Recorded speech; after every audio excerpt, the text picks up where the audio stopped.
안녕하세요. 저는 30대 후반 여자입니다. 여러분, 잘생기고 돈 많은 남자 좋아하시나요? 제가 바로 그런 대단한 남자와 결혼한 여자입니다. 벤츠인 줄만 알았던 그 남자와의 결혼 생활은 제 인생을 하드코어로 만들어버렸는데요. 기가 막히고 코가 막힌 제 결혼 생활과 힘들었던 만큼 더 행복해진 그 이후의 이야기를 들려드리고자 사연 보내게 됐습니다. 저희 아빠는 의사였어요. 저는 아빠 얼굴을 본 적이 없습니다. 제가 태어나자마자 교통사고로 돌아가셨거든요. 아빠가 돌아가셨을 때 저희 엄마 나이가 고작 22살이었다고 해요. 본인도 어린 나이에 엄마는 어린 저를 업고 다니며 안 해본 일이 없었죠. 제가 조금 크고 나서는 외할머니가 저를 돌봐주셨어요. 외할머니는 다리가 좀 불편하셨어요. 손녀딸 밥을 해주려고 떠리로 나온 생선을 들고 절뚝거리며 걸어오시던 할머니. 밤에 재래실 화장실에 혼자 가기 싫다고 하면서 볼일 다 볼 때까지 밖에서 기다려달라는 손녀의 말을 늘 들어주던 할머니. 그런 할머니에게 보냈어요. 할머니 등에 업히면 그렇게 포근하고 따뜻할 수가 없었거든요. 지금 생각해보면 정말 미안한 일 투성이에요. 초등학교에 들어가고 나서 엄마는 더 바빠졌어요. 식당에서 일하느라 아침부터 밤까지 눈코 뜰 새 없이 바빴어요. 집에는 늘 할머니만 있었고 학부모 참관 수업에도 엄마 대신 할머니가 왔죠. 지영이네 엄마는 왜 저렇게 늙었냐고 친구들이 수군대던 날 저는 할머니에게 다신 학교에 찾아오지 말라고 소리를 질렀습니다. 제가 초등학교 4학년 때였어요. 그날 저녁 저는 화장실에 가다가 밤에 돌아온 엄마와 할머니가 부엌에서 나누는 얘기를 들었습니다. 다리도 안 좋으면서 뭐하러 자꾸 시장에 가세요. 먹을 거는 제가 식당에서 다 가져오잖아요. 이거 보세요. 넘어져가지고 바지 다 찢어졌잖아요. 걷어보세요. 약 바르게. 앞으로 지영이 업어주지도 마세요. 괜히 애까지 다치게 하지 마시고. 혼자 화장실에 앉아있다는 게 무섭다는 것도 있고 오줌을 누면서 훌쩍훌쩍 울었던 기억이 납니다. 그날 저는 몰래 손전등을 켜고 잠든 할머니의 바지를 걷어 할머니의 깨진 무릎을 한참 들여다봤어요. 그러면서도 할머니한테는 학교에 찾아오면 절대 안 된다고 우겼죠. 몇 달 뒤에 할머니는 얼음판에서 미끄러져 골반뼈가 부러졌어요. 뼈가 붙지 않아 몇 달 동안 고생하시더니 결국 다음 해에 돌아가시고 말았습니다. 할머니가 돌아가시기 전 TV 프로그램에 나온 가족들이 둘러앉아서 배를 맛있게 깎아먹고 있었는데 할머니가 그걸 유심히 쳐다보시더라고요. 할머니, 저거 먹고 싶어? 할머니가 고개를 끄덕였어요. 저는 제 수중에 있던 몇백 원을 들고 시장으로 뛰어갔어요. 그런데 아무리 돌아다녀도 배를 찾을 수가 없었어요. 2월이었으니 배가 있을 리가 없었죠. 결국 저는 빈손을 호호 불며 집으로 돌아갔어요. 할머니는 추워서 제 곱은 손을 가져다 자기가 깔고 있는 요 안에 넣어주셨습니다. 할머니는 결국 배를 못 드시고 돌아가셨어요. 그 뒤로 저는 배를 잘 못 먹게 됐어요. 배만 보면 가슴이 아프더라고요. 나이가 조금씩 들수록 할머니 생각이 조금씩 더 났습니다. 제가 고등학교 1학년 되던 해에 저희가 새들어 살던 옆집에 할머니랑 손자가 들어와 살게 됐습니다.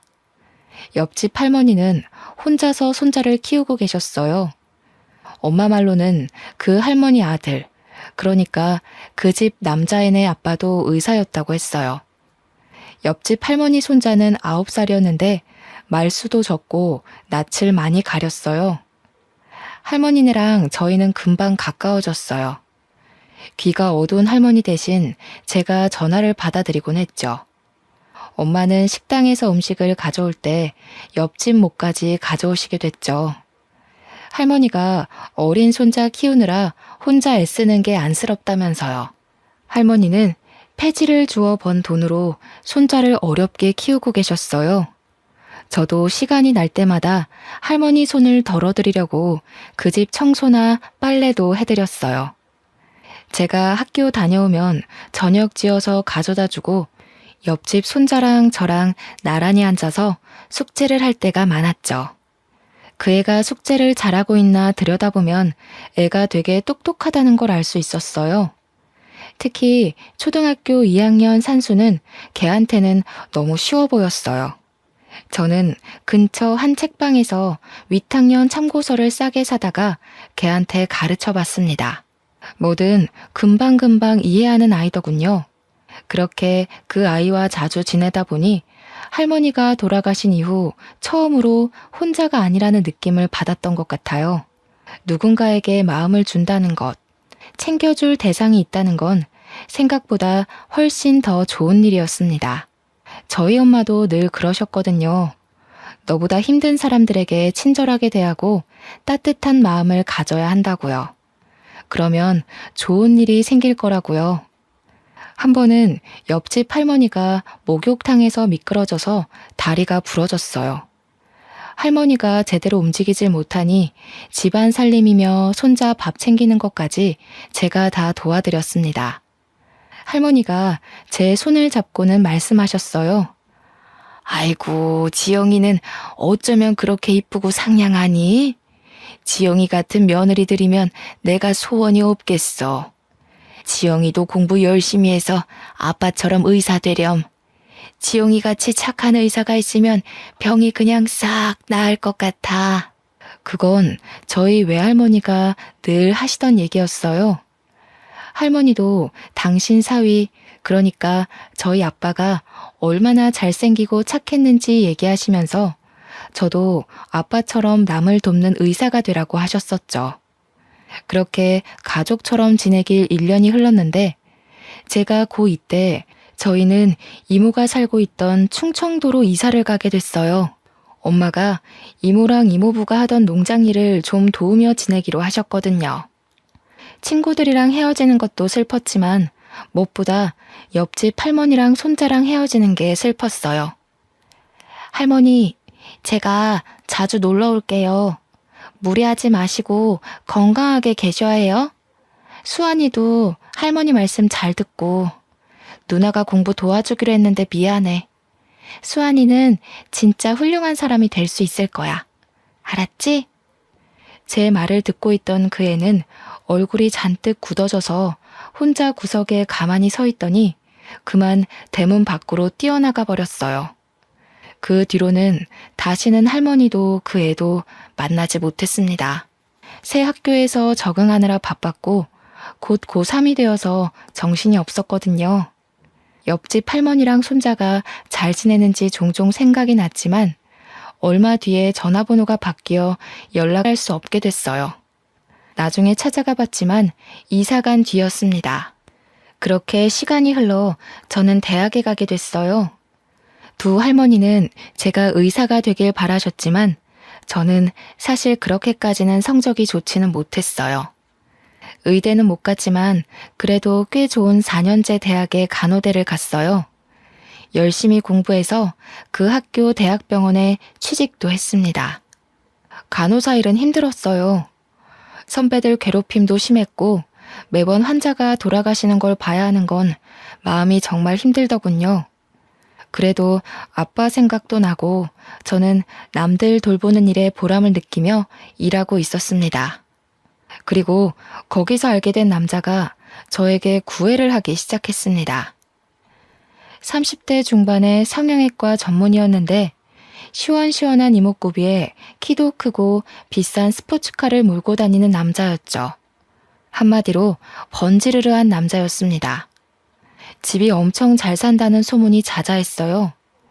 병원에서 얼굴 좀 반반하다 하는 간호사들은 다들 그 사람 관심을 끌어보려 애쓰고 있었어요. 근데 저 진짜 궁금한 게 있는데 저 같은 애가 어디가 좋아서 이렇게 잘해주시는 거예요? 성훈 씨 주변엔 저보다 집안도 좋고 예쁜 여자들 많잖아요. 글쎄요. 저는 비슷비슷한 여자들은 질려서 말이에요. 그러니까 그게 그렇다기보다는 예쁘고 그런 거는 다 소용없는 것 같아요. 지영 씨 같이 착한 여자가 최고죠. 사귄 지 6개월쯤 지났을 때 그 남자가 갑작스레 청혼을 하더군요. 다이아가 박힌 반지를 내미는데 그만 말문이 막히고 말았어요. 내 나이 35, 제 인생에 그렇게 비싼 반지를 받을 거라 생각해보지 못했거든요.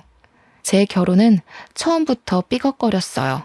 시어머니는 식사 내내 저를 무슨 동물원 원숭이 마냥 안 입고 온 얼굴로 훑어보더니 결국 제가 잠깐 자리를 비운 사이에 남편에게 불만을 늘어놓고 있더군요. 아무리 아무나 못 드린다고 해도 그렇지. 어떻게 저렇게 빈티나는 애를 데려와? 저런 애들 우리 집안 돈 보고 달려들어서 어떻게든 빨아먹어보려고 기생충같이 들러붙는 건 몰라? 지영이는 진짜 그런 애 아니라니까요. 결혼 빨리 해야 하는데 그만 좀 하세요 진짜. 어휴, 고심 끝에 악수 둔다더니 제 아빠 닮아서 이상하게 촌스러운 여자들이나 좋아하지. 나중에 엄마 말 들을 걸 그랬다고 후회하지나 마라. 엄마는 너무 차이나는 결혼 아니냐면서 걱정을 하셨어요. 상견례 하고 나서부터는 더 걱정이 많아지셨죠. 지영아, 결혼은 신중하게 해야지. 아무래도 엄마는 마음이 좀 편치가 않네. 네 신랑도 그렇고 너무 잘난 집안인 것 같아. 우리 이쁜 딸 괜히 그 집안 사람들 등살에 속 썩는 거 아닌지. 너무 걱정하지 마세요. 부자들은 원래 자기 집에 누구 들일 때 깐깐하잖아요. 제가 들어가서 잘하면 생각이 바뀌실 거예요. 나 원래 어른들한테 이쁨 받는 스타일이잖아. 뭐가 그리 급했는지 남편 성화에 결혼은 번갯불에 콩 구워 먹듯 이루어졌어요. 병원에는 우리 둘이 결혼한다고 소문이 쫙 났고 절 질투하는 시선도 많았습니다. 전 아빠가 없이 자랐기 때문에 어릴 적부터 어서 빨리 저만의 따뜻한 가정을 꾸리고 싶다는 생각이 컸죠. 어쩌다 보니 나이만 잔뜩 먹었는데 이보다 더 괜찮은 남자를 만나기 어려울 거라는 생각을 했던 것 같아요. 괜찮을 거라고 엄마를 다독이면서 제 마음도 다독였던 것 같습니다. 하지만 그 집안 사람들이 좀 이상하다는 걸 알기까지는 오래 걸리지 않았어요. 부잣집 여자들은 자기들끼리 사교 모임을 하더군요. 시어머니는 거기에 저를 꼭 데려가야겠다고 하시는 거예요. 저는 그게 그래도 저를 가족으로 받아주려고 그러는 거라고 생각했어요. 그런데 그 반대였더군요. 시어머니는 저를 사람들한테 선보이고 품평하게 하려고 데려간 거였습니다. 처음 모임에 간 날 화장실에서 만난 시누이가 자기 친구 앞에서 제 차림을 보면서 비웃을 때부터 알아봤어야 했죠. 어머 언니, 그건 어디 옷이에요? 설마 시장에서 산 거 아니죠? 무슨 소리예요 아가씨, 이거 백화점에서 산 거예요. 백화점? 아, 서민들은 백화점 할인대를 그렇게 좋아한다던데. 그거 다 팔다 남은 거 파는 거잖아요. 설마 그런 데서 산 거예요? 하기는 오빠는 대체 자기 와이프 제대로 된 옷 하나 안 사주고 뭐한대? 야, 너 왜 그래? 자존심 센 너네 엄마가 어른이 다 챙겨서 데려오셨으려고. 야, 우리 엄마가 어떤 분이신데 며느리 옷까지 챙겨서 데려와? 우리 엄마는 아주 철두철미한 분이라고. 세상에 공짜가 어딨냐 이거지. 사실 맞는 말이잖아. 우리한테도 절대로 뭘 공짜로 안 주는 분인데 오빠가 그런 것까지 닮았나? 쪽팔리게 와이프를 저렇게 다니게 하면 어떡해. 너무 심한 말을 들으니까 오히려 말이 잘 안 나오더군요. 저는 얼굴이 화끈해진 채로 식사 자리로 갔어요. 어머, 피부 좋은 것 좀 봐. 성훈이가 만나던 여자들이랑은 그 뭐랄까 종류가 완전히 다르네. 그러게요. 성훈이 원래 글래머러스한 스타일 좋아하지 않나? 대체 무슨 바람이 불었대? 나도 그게 의문인데 그래도 뭐 장점이 있겠지 하면서 보는 중이야. 자기들도 좀 봐줘. 물건도 마음에 안 들면 반품하는데 내 아들 인생 망치는 일 없게 하려면 질이 어떤지 빨리빨리 뜯어봐야 하잖아. 아유, 미연 씨도 참 말 돌려 안 하는 건 알아줘야 한다니까. 성훈이가 이 여자 저 여자 만나고 다녀도 공부는 잘했잖아. 그래도 머리가 있으니 생각을 했겠지. 부자들은 생각하는 게 좀 다른 걸까요? 정말 다시는 가고 싶지 않은 자리였습니다. 남편과 사는 고급 맨션은 보기에나 번쩍번쩍하지 살기에 좋은 곳은 아니었습니다. 숨이 막히는 곳이었죠. 소박하지만 마당에 꽃도 키우고 상추도 키우며 마당에 앉아 가족들이랑 이웃이랑 도란도란 이야기를 나눌 수 있던 옛날 집이 그리웠어요. 결혼한 지 채 2달도 되지 않아 남편은 밥 먹듯 외박을 하기 시작했습니다. 외박을 하지 않는 날이면 술 냄새를 잔뜩 풍기고 새벽에 들어오기가 일쑤였죠. 어디 갔다 왔냐고 물어보면 하는 말이 인생의 즐거움을 찾으러 갔다 왔다나요? 그 사람이 말하는 즐거움이라는 게 뭔지 아는데도 오랜 시간이 걸리지 않았죠. 여자 향수 냄새를 잔뜩 묻히고 오기가 일쑤였으니까요. 하루는 금방 온다고 해놓고 안 오길래 새벽에 지하주차장에서 기다리고 있었어요. 남편 차가 들어오길래 반가운 마음에 가까이 가려는데 웬 여자가 술에 취해 몸도 못 가누는 남편을 부축해서 내리더군요. 전 주차장에 서서 굳어버렸습니다. 후들후들 떨리는 다리에 겨우 힘을 주고 집에 들어갔더니 남편은 소파에 널브러져 있더군요. 남편 주머니에서 핸드폰을 꺼내 열어봤어요. 미진이, 희영이니 하는 수많은 여자들과 전화와 문자를 주고받은 걸 보고 할 말을 잃었어요. 그날 뜬 눈으로 밤을 지새웠습니다. 저번에 그 여자는 누구야? 당신 새벽에 온 날 옆에 웬 여자가 같이 왔던데? 언제? 새벽에 들어온 날이 하도 많아서 모르겠는데. 안 들어온 날이 더 많던가? 집이 너무 지루해서 말이야. 오고 싶어야 말이지. 지루해서 그렇게 이 여자 저 여자 건드린다는 거야? 누구 말하는 거지?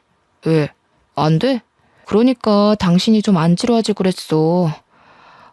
당신 같은 여자는 좀 다를 줄 알았는데 하나도 다를 게 없더라고. 결혼이 이렇게 재미없을 줄이야. 지금 그걸 말이라고 해? 당신 진짜 제정신이야? 재미없으면 무슨 짓이든 다 해도 돼? 하면 안 되는 이유는 또 뭔데? 간통죄로 고소하려고? 하려면 해봐. 빈손으로 와서 내 집에 빌붙으면서 그 정도도 못 참아주냐? 하기는 우리 엄마 말대로 너 같은 애들이 하는 짓이란 게 다 그런 거겠지 뭐. 눈치도 없고 염치도 없고. 그 와중에 저는 시어머니랑 신우한테 사교 모임에 끌려다녀야 했습니다. 그 모임을 생각하는 것만으로도 죽을 맛이었어요. 바보 같은 생각이지만 그때는 그것도 안 하면 그대로 이혼일지도 모른다는 생각에 거부할 수가 없었어요. 아이고, 지영씨 잘 지냈어? 어떻게 얼굴이 좀 안 좋아 보이네? 하기는 성훈이 같은 남자랑 살기가 쉽지 않지? 시어미도 시어미인데 성훈이가 진짜... 성훈이가 우리 딸 싫다 그러길 천만 다행이었달까? 요즘 일이 힘들어서요. 세화 아주머니는 잘 지내셨어요? 아주머니는 갈수록 더 이뻐지시는 것 같아요. 나? 내가? 어머, 고마워. 남들이 그렇게 말하면 빈말 같은데 지영씨가 말하면 진짜 같다니까. 그렇게 말해주니까 내가 또 좀 미안해지네. 지영씨는 뭐 진짜같이 말하는 기술이라도 있는가 봐? 진짜예요. 얼른 들어가요.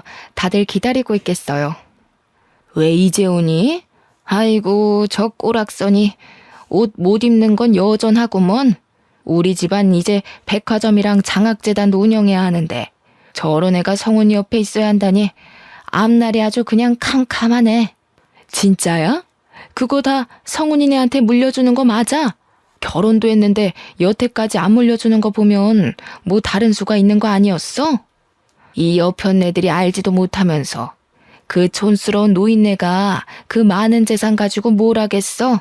그냥 욕심나서 안 주고 있는 거지. 어차피 얼마 살지도 못할 거 왜 그렇게 끌어안고 있는지 물려줄 데도 없으면서 이승에 무슨 미련이 남아서 그 나이까지 펄펄 살아있는지 원. 펄펄 살아있는 건 아니지. 그때 입원하느라 성훈이 결혼식에도 참석 못하셨잖아. 그나저나 그 노인네 요새는 어디서 지내시나? 울 시엄마도 슬슬 양로원으로 보내야 할 텐데. 그 외에 고려호텔 양로원이 괜찮다던데. 그 할망구는 그런데 안 가. 그런데라도 좀 박혀 있었으면 좋겠는데 어찌나 촌스러운지. 그런 데는 답답해서 못 있는다나? 맨날 집에 돌아갔다가 탈나서 병원에 입원하잖아. 아유, 진짜 누가 성훈이 할머니인 줄 알까봐 겁난다니까. 아, 그 할머니 고집만큼 목숨줄 질긴 거는 우리가 다 알지. 자기가 고생이 많아. 얼른 물려줘야 성훈이가 병원도 차리고 할 텐데. 뭐 90이 다 된 할망구가 버티면 얼마나 버티겠어. 우리는 그냥 조금만 기다리면 좋은 날이 오겠거니 하면서 참고 견디고 있어. 문제는 얘지. 도대체 언제까지 저렇게 촌스러울 건지 원. 에이, 왜 그래. 지영이같이 자연스러운 애들이 진짜 이쁜 거지. 솔직히 성훈이가 만나던 여자들 다 성형빨이었잖아. 자연스럽긴 개뿔이 자연스러워. 요즘엔 빈티나고 촌스러운 걸 자연스럽다고 하나 보지? 왜? 네 딸 못생겼다고 성훈이가 퇴짜 놓은 게 아직도 분한가 봐? 솔직히 말이 나왔으니까 말이지. 내 아들처럼 잘난 애가 도대체 왜 저렇게 아무것도 볼 게 없는 여자랑 살아야 해? 그 사람들 틈에 있다가는 저까지 정신이 이상해지는 거 아닌가 싶더군요. 저는 그래도 병원에서는 이성을 잃지 않으려고 노력했어요. 교대 근무를 하면서 환자들한테 시달리다 보면 간호사들도 힘들고 짜증이 나기 마련이거든요. 저는 엄마의 가르침대로 절대 환자들에게 짜증내지 않고 친절하게 대했어요. 제가 아무리 힘들어도 아픈 건 환자들이니까요. 어느 날 같은 병원에서 일하는 간호사 친구가 저를 찾아왔어요. 밥을 하나도 안 먹는 환자가 있다면서요. 우리과 간호사들 다 포기했어. 네가 할머니들한테 잘하잖니? 한번 얘기 좀 해봐. 저러다 돌아가시겠어. 가봤더니 비쩍 마른 할머니 한 분이 계시더군요. 다리가 부러지셨는데 입맛이 없다면서 하루에 한 끼도 제대로 안 드신다는 거였어요. 저는 어릴 때 저희 할머니가 다쳐서 누워 계셨던 모습이 생각나서 마음이 찡했어요. 할머니 손을 잡고 왜 밥을 안 드시냐고 물어봐도 할머니는 대답을 안 하셨어요. 걱정이 되어서 저는 하루에 2번씩 할머니를 찾아갔어요. 며칠 동안 할머니는 한마디도 안 하셨어요. 할머니, 안녕하셨어요. 오늘 날씨가 참 좋죠? 오늘 고등어 반찬이 나왔던데 식사는 좀 하셨어요? 저는 고등어를 좋아해요. 저 어릴 때 저희 할머니가 저 주시려고 자반 고등어를 얻어오시곤 했거든요. 저는 지금도 그때 먹었던 고등어 반찬이 세상에서 제일 맛있는 음식이었던 것 같아요. 그때까지 꿈쩍도 안 하시던 할머니가 갑자기 치마 속을 뒤지시더라고요. 할머니는 치마 속에 숨겨놨던 박하사탕 하나를 꺼내더니 제게 주셨어요. 이거 저 주시는 거냐고 했더니 말없이 고개만 끄덕이셨어요. 저는 그 사탕을 소중히 품고 집에 돌아갔습니다. 다음 날 할머니에게 또 찾아갔어요. 사탕 맛있게 잘 먹었어요, 할머니. 어쩐지 답답한 이 좀 시원해지는 것 같지 뭐예요? 할머니가 주신 사탕에 무슨 마법이라도 들어있었나? 저한테 맛있는 거 주셨는데 할머니한테도 맛있는 거 드리고 싶어요. 뭐 드시고 싶은 거 없으세요? 할머니는 여전히 말이 없으셨어요. 저희 할머니는 아파서 누워 계실 때 배가 드시고 싶다고 그러셨어요. 그런데 그때 겨울이라 배를 못 구했거든요. 참, 그때는 제가 너무 어렸죠. 잘해드린 것 하나 없는데 너무 일찍 돌아가셨어요. 그때 할머니가 처음으로 말씀하셨어요.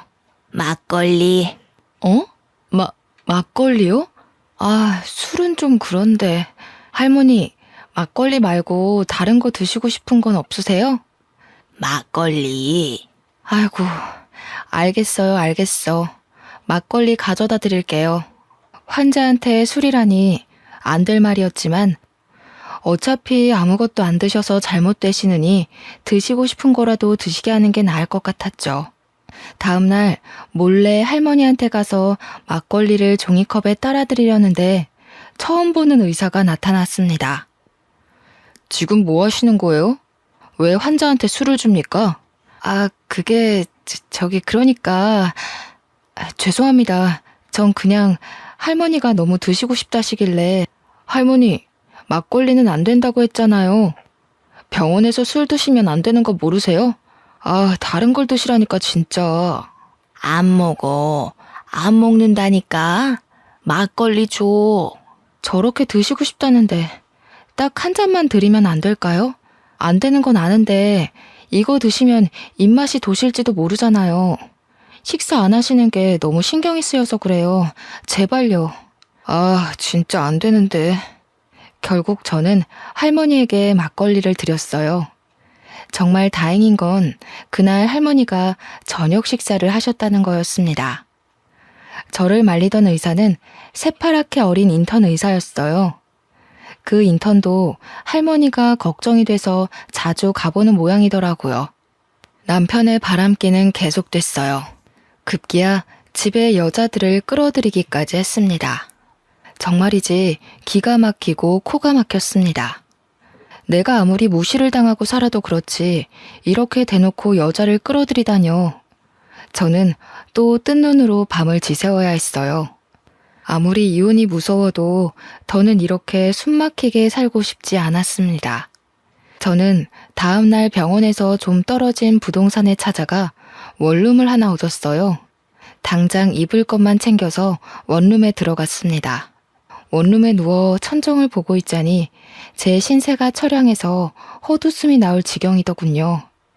그냥 내 둥지를 만들고 싶었던 것뿐인데 어쩌다 이렇게 됐지? 앞으로 어떻게 해야 하지? 그때 퍼뜩 그런 생각이 들었습니다.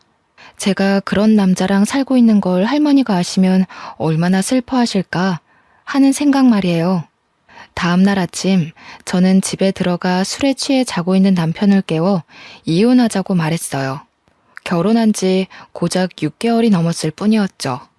너무 빨리 이혼하면 위자료를 못 받을 수 있다는 말도 있었지만 그런 게 중요한 게 아니란 생각이 들었어요.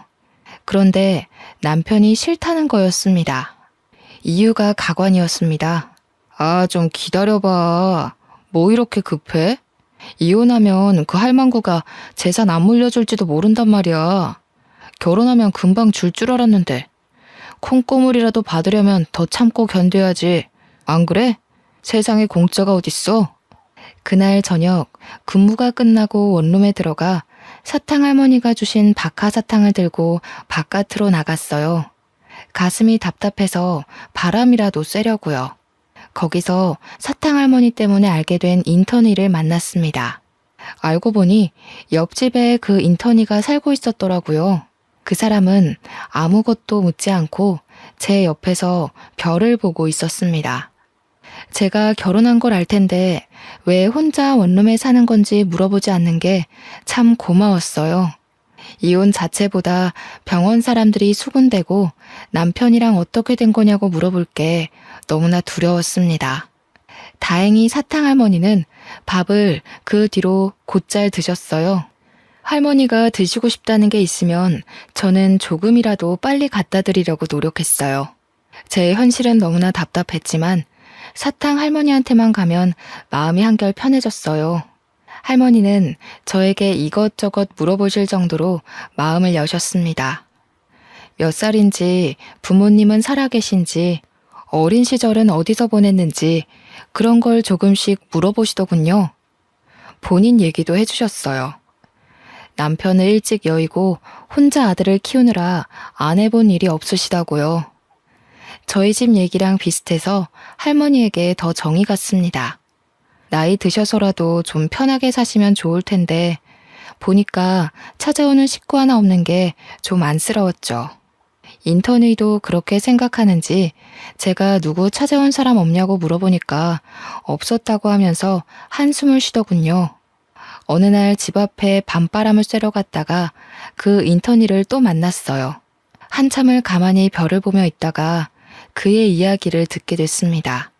인턴이도 어릴 적 부모님이 돌아가셔서 할머니가 키워주셨다고 했어요. 알고 보니까 그 사람도 할머니가 그리워서 사탕 할머니를 자주 찾아가는 거였습니다. 할머니가 그리울 때마다 별을 봐요. 할머니가 저한테 아빠처럼 의사가 되라고 자주 말씀하셨거든요. 그런데 의대 합격하기 전에 돌아가셨어요. 의사 가운 입은 모습 꼭 보여드리고 싶었는데. 그 사람 옆에서 별을 보고 있으려니 어쩐지 혼자가 아니라는 기분이 들었습니다. 평화는 오래가지 않았어요. 며칠 뒤 병원에서 저는 남편이 갓 들어온 어린 간호사를 데리고 약품 창고로 들어가는 걸 목격하고 말았습니다. 남들 시선도 시선이지만 어린 간호사가 제 남편에게 잘못 놀아날지도 모른다는 생각에 말려야 할 것 같았어요. 문을 벌컥 열었습니다. 여기서 뭐 하는 거야? 남들 보면 어쩌려고. 진짜 사람들한테 망신당해야 속이 시원하겠어? 거기 신입도 이 사람하고 엮이지 말아요. 입사하자마자 사람들 입방아에 오르내리고 싶어요? 어허, 이거 집 나간 여자가 왜 말이 많아? 난 어차피 여기 나가서 병원 개원할 거라 상관없는데? 집에서 바가지를 못 긁으니까 밖에서라도 괴롭히는 거냐? 그렇게는 안 되지. 너 따위가 뭐라고 나를 방해해? 봤죠? 이 인간 쓰레기인 거. 좋은 말로 할 때 얼른 나와요. 거참 말 더럽게 많네.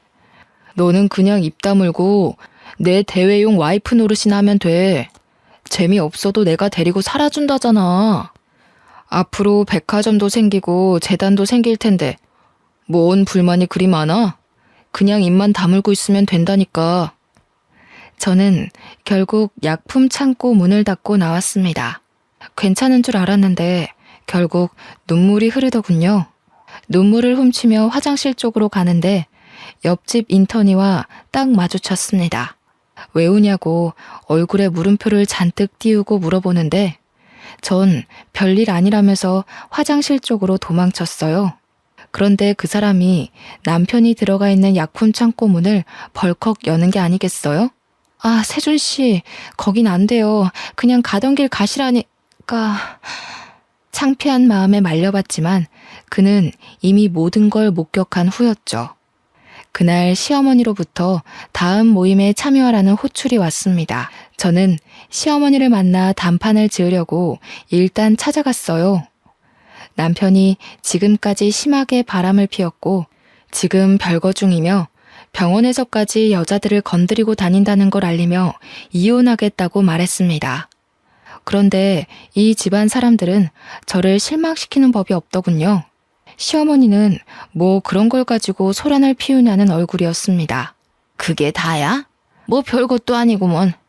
우리 아들같이 다 가진 남자랑 살면서 그 정도도 없을 줄 알았어?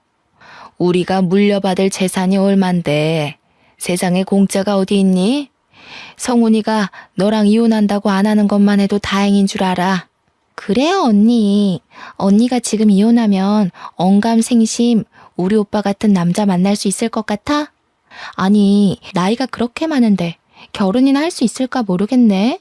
솔직히 나이가 문제가 아니긴 하지. 스타일이 그렇게 촌스러워서야 남자들이 거들떠나 보겠어요? 이혼이야 소송하면 되지만 솔직히 전 그 모든 걸 감당할 자신이 아직도 없었어요. 다음날 답답한 마음을 안고 사탕할머니를 찾아갔습니다. 그동안 사탕할머니는 뼈가 무사히 붙어 내일이면 퇴원을 하게 되었어요. 할머니가 무사히 나와서 정말 다행이에요.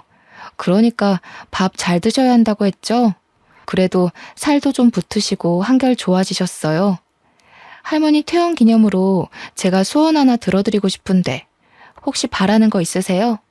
네 남편이 이병헌 의사 조성훈이야? 그 엄마가 강남타워 사는 김미연이고 맞지? 네, 맞아요. 아이고, 우리 할머니는 귀도 밝으시네. 어떻게 그걸 다 아셨대? 하긴 사람들이 어지간히 떠들죠. 귀가 밝으신 거 보니까 밥도 많이 드실 수 있겠다. 밥 많이 먹어야 퇴원시켜드려요. 얼른 하세요. 그 인간 아주 인간 말종이지? 같이 살기 아주 더럽지? 말종도 그런 말종이 없지? 시엠이랑 해가지고 시동생도 아주 싹퉁머리를 밥 말아 먹었지? 아니, 그걸 어떻게... 아니에요, 할머니.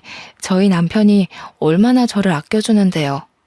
그날 사탕 할머니는 목욕탕에 가고 싶다고 하셨어요.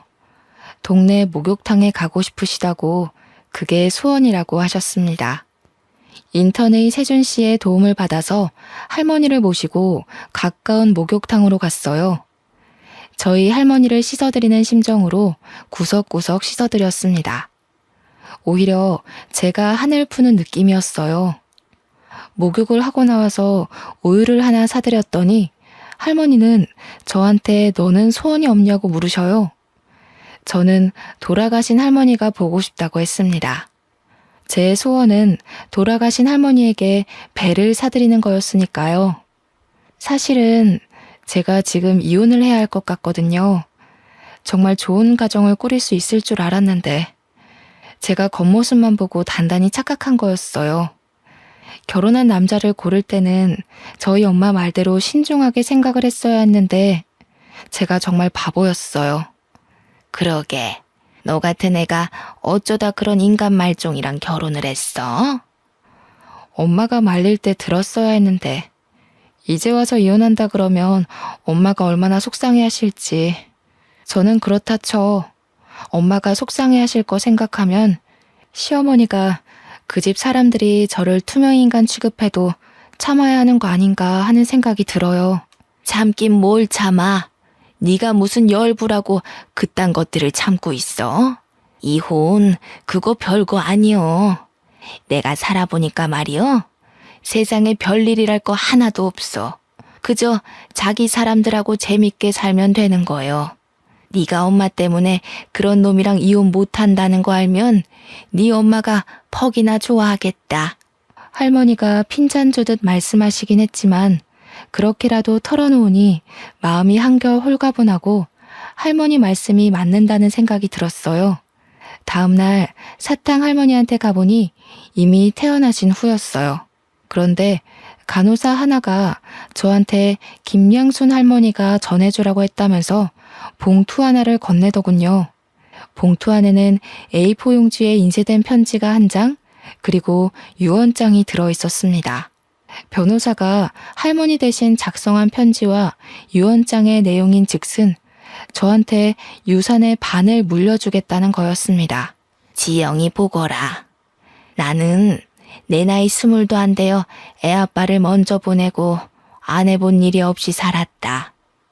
열심히 하면 나라고 떵떵거리며 살지 못하리라는 법이 없으리라고 생각했어. 안 해본 일이 없었지. 닥치는 대로 일했단다. 결국 강남이 개발되기 전에 산 땅값이 어마어마하게 불어났고 나는 서울에 백화점을 갖게 되었단다. 부자가 되어 떵떵거리는 거 그게 그렇게 소원이었는데 그것도 별거 아니더구나. 남편을 일찍 보낸 것도 모자라 아들까지 일찍 보내고 나니 정말 사는 낙이 없었어. 돈이 아무리 많으면 뭐하겠니? 즐거운 일을 나눌 사람이 없는데. 짧은 시간이었지만 너랑 세준이를 만나서 참 행복했단다. 내 증손주조차 내가 저 일하는 병원에 입원해도 창피하다고 한 번도 찾아오지 않았는데 너희들이 매일같이 찾아와줘서 얼마나 즐거웠는지 모른다. 특히 지영이 네 덕에 몇십 년 만에 사는 재미를 느껴봤다. 내 증손주가 네 남편 조성훈이다. 증손자 며느리인 줄 알았으면 진작에 말을 해줄걸. 우리 아들은 반듯한 애였는데 손자나 증손자가 왜 그 모양인지 모르겠다. 조성훈이라는 녀석 아무리 고쳐 쓰려고 해도 어려운 몹쓸 놈인 거 내 속속들이 잘 알고 있다. 네가 그런 남편의 시애미까지 감당하느라 그동안 얼마나 고생이 많았니? 나는 갈 날이 얼마 남지 않았다. 가기 전에 이승에서 기쁨을 느낄 수 있게 해줘서 정말 고맙구나.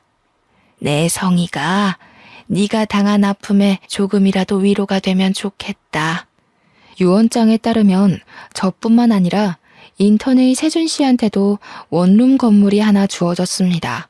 이게 무슨 자다가 하늘에서 떡이 떨어지는 소리일까요? 사탕할머니가 남편의 증조 할머니였다니. 그것도 놀라운데 저한테 재산의 반을 주시겠다니.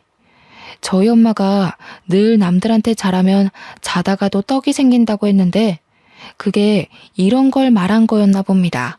편지에는 재산의 나머지는 모두 기부하겠다는 내용도 있었습니다. 그러니까 내 남편 조성훈과 시어머니 김미연, 그리고 시누이 조성미까지 증조 할머니로부터 아무것도 받지 못한다는 거였죠. 그들은 받지도 않을 재산을 받을 걸 계산해 돈을 끌어다 쓰고 있었는데 큰일이 난 거였죠. 대학병원 탈출한다고 노래를 부르던 남편은 대출을 내서 병원을 꾸려 이제 개업만 앞둔 상황이었습니다. 남편은 결국 다 차려놓은 병원을 몽땅 빚으로 떠안게 되었습니다. 돈도 돈이지만 의사 면허를 잃었거든요. 남편이 약품 창고에 들락거리는 걸 이상하게 생각한 인턴의 세준 씨가 남편이 마취약품을 몰래 빼돌린다는 사실을 알게 됐고, 조사 끝에 남편이 그 약품들을 각성제 등의 용도로 엄청나게 복용하고 있다는 것이 밝혀졌습니다. 어쩐지 그 인간 하는 짓이 정상은 아니긴 했죠. 저는 세준 씨에게 감사 인사라도 해야 할 것 같아서 음료수를 들고 세준 씨 집 앞으로 갔어요. 초인종을 누를까 하다가 그냥 음료수만 두고 오려는데 문이 열리고 세준 씨가 나왔습니다. 고마웠다고 인사라도 하려고 왔어요. 이제 자주 못 뵐 것 같아서. 절 위해서 하신 일은 아니겠지만 덕분에 남편한테서 벗어날 수 있게 된 것 같아요. 세준 씨도 부모님 없이 어렵게 큰 것 같던데. 할머니가 세준 씨 것도 남겨주셔서 다행이에요. 저한테 다 주시긴 했지만. 받을만 하니까 주셨죠. 지영 씨는 받을 자격 있어요. 제가 그걸 다 어디다 쓴다고 저한테 그렇게 큰 돈을 물려주셨는지. 아무튼 다음 주에 할머니 뵈러 갈 건데 괜찮으시면 저랑 같이 가요. 돈이야 좋은 데 쓰면 되죠. 근데 아직도 저 모르시겠어요? 예? 모른다니 뭘. 저 수환이에요. 옆집 살던 지수환이요. 누나가 저 공부도 가르쳐주고 밥도 해주고 그랬잖아요. 할머니가 이름 바꿔야 한다고 바꿔주신 건데 아무리 그래도 그렇지 어떻게 그렇게 몰라보세요? 저는 누나 보자마자 알아봤는데. 누나 이사가고 얼마나 누나 생각 많이 했는데요. 그런 남자랑 결혼할 줄 알았으면 진작 찾아내는 건데. 그 꼬질꼬질한 꼬마가 의사가 됐다고? 어릴 때부터 똑똑하긴 했지만 이름도 다른데다 그때랑 달리 키가 너무 훤칠하게 크고 인물도 훨씬 좋아져서 못 알아봤던 거였어요. 남편이랑 시댁 식구들은 아직 유언장에 대해 모르고 있었습니다.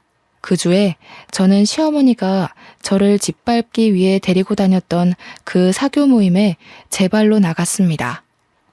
지영씨, 미연씨가 그러는데 지영씨가 바람 피워서 이혼하게 됐다면서? 그게 사실이야? 아무리 봐도 지영씨가 그럴 사람이 아닌 것 같아서 말이야. 미연씨가 거짓말한 거지? 하긴 그 여자 거짓말이야. 하루 이틀 들은 게 아니니까. 저는 들어가자마자 유언장 사본을 시어머니에게 던져버렸습니다. 바람을 피우긴 누가 피워요? 당신 아들이 쓰레기의 망난이라서 이 여자 저 여자 건드리고 다니고 병원 약까지 빼돌려서 마약놀이 하다가 의사면허 정지당한 거잖아. 이제야 내가 맘 편히 이혼할 수 있게 됐는데 쓰레기 같은 아들이 한 짓을 나한테 떠넘겨? 뭐야, 이게 병원에서 잡돌이에서 내 아들 앞길을 막더니 여기까지 와서 뭐라고? 당신 아들이 망나니인 게 내 잘못이야? 당신이 잘못 키운 탓이지. 어떡해요? 당신 집안 사람들이 그렇게 자랑하던 그 백화점이니 재단이니 하나도 못 받게 되셨어요. 그거 한번 잘 읽어보세요. 그 재산들이 다 누구한테 가는지, 그 집안 사람들이 왜 유산 받을 자격이 없는지는 제가 잘 설명해 드릴 수 있고요. 뭐? 그게 무슨 재산을 못 받게 됐다니 그게 무슨 소리야? 니까짓 게 그런 걸 어떻게 알아? 응? 내 아들 앞길 막는 것도 모자라서 재산까지 가로챈다는 거야? 니 처녀는 그냥. 시어머니가 일어나 제 뺨을 때리려 하는데 사교 모임 사람들이 다 같이 시어머니를 막았어요. 사람들이 시어머니를 끌고 나가 문 밖으로 밀어버렸습니다. 그리고 문을 잠가버렸어요. 시어머니가 문을 막 두드리면서 소리를 질렀습니다. 자기들이 나한테 어떻게 이럴 수 있어? 이러고도 후회 안 할 것 같아? 되게 시끄럽네 진짜. 진작에 끌어냈어야 하는 건데 저 품이 없는 소리 듣는 것도 하루 이틀이지 귀가 썩을 것 같았다니까. 맞아요, 맞아. 아유, 진짜 어찌나 천박한지. 우리가 어이없어서 어떻게 하나 보려고 어울려주는 것도 모르고 자기가 무슨 여왕님이라도 된 것처럼 굴잖아. 가진 것도 쥐뿔도 없는 게. 저는 받은 유산의 대부분을 사회에 환원했어요. 남들이 생각한 것처럼 병원을 그만두지도 않았죠. 저는 제 일을 좋아하거든요. 사탕할머니한테 재산보다 훨씬 더 좋은 선물을 받았거든요. 바로 지금의 남편 세준 씨입니다. 어릴 적 제가 이사 간다고 잔뜩 골이 나서 집 밖으로 뛰쳐나가던 소년 수환이는 18년이 지나 신경외과 의사가 되어 제 앞에 나타났고 제 남편이 되었습니다. 제가 어린 남자랑 결혼한다는 소문이 돌자 남편은 집 앞에 와서 문을 두드리며 자기가 잘못했다고 한 번만 봐달라고 빌다가 경찰에게 잡혀갔어요. 저희 부부는 마당이 있는 집을 사서 저희 엄마와 사탕할머니를 모시고 와서 함께 살았습니다. 딸도 하나 낳았고 저희가 그렇게 그리워하던 사람 사는 재미를 실컷 느끼면서 살고 있습니다. 사탕할머니가 몇 년 후 돌아가셨지만 돌아가시기 전까지 저희와 즐거운 추억을 많이 쌓으셨어요. 제 이야기는 여기까지입니다. 정말 힘든 일도 많았지만 저희 엄마 가르침대로 늘 좋은 마음을 잃지 않으려 노력했더니 인생이 180도 바뀌었습니다. 제 이야기를 들어주신 여러분들께도 쨍하고 볕들듯이 좋은 일들이 생기길 바랄게요. 감사합니다.